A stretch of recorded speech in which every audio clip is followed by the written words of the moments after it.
They towed my truck without warning. So I made their entire parking lot disappear. Yeah, you heard that right. They wanted to mess with me, but they had no idea who they were dealing with. When I came home from a weekend trip, my old F-150 was gone. Just an empty patch of gravel where she used to sit. And a smug yellow Troy citation laminated to my mailbox. Unauthorized vehicle removed per community guidelines. Unauthorized? That word hit me like a punch. I don't even live in their community. My land sits right next to their precious gated neighborhood. 2 acres of open space with a gravel drive that runs alongside their clubhouse lot.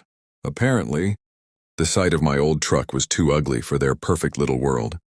So without calling, without knocking, they had it towed. When I called the number on that notice, the towing yard told me the HOA president himself had signed off. And if I wanted it back, it'd be 1-200's cash only. I paid it, but my blood was boiling the whole way home. That truck wasn't just a vehicle. It was the last thing my dad and I built together before he passed. Every dent had a story. Every scratch was a memory. And these people had the nerve to treat it like junk. That night I walked past their clubhouse. Under those bright white lamps, rows of shiny SUVs glistened like trophies. But then I noticed something that made me stop dead in my tracks. That parking lot they were so proud of sat on the corner of my land. I remembered stories my grandfather told me, how decades ago, the county had struck a temporary deal with the HOA so they could use that land for overflow parking. But the deed? The actual ownership? It was still in my family's name. He never sold it. Never signed it away. And right then I knew exactly what I had to do. The next morning I dug through my old filing cabinet, found the original deed, brushed the dust off, and went straight to the county office. Within a week I filed paperwork to revoke the HOA's access rights. 30 days later it was official. That land was legally fully mine again.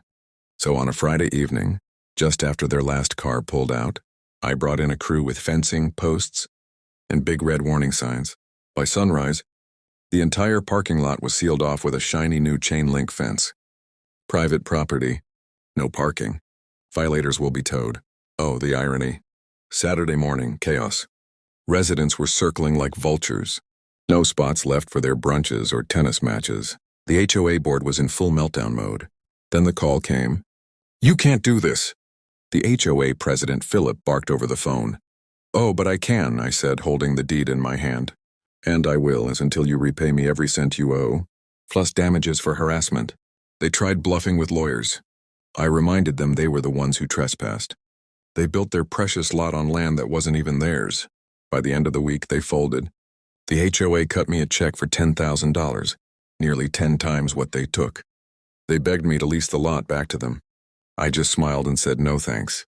I think I'll keep it. Now it's my private space, this gravel yard, truck, trailer, and peace. And every time the HOA drives past, they get a perfect view of the price of their arrogance.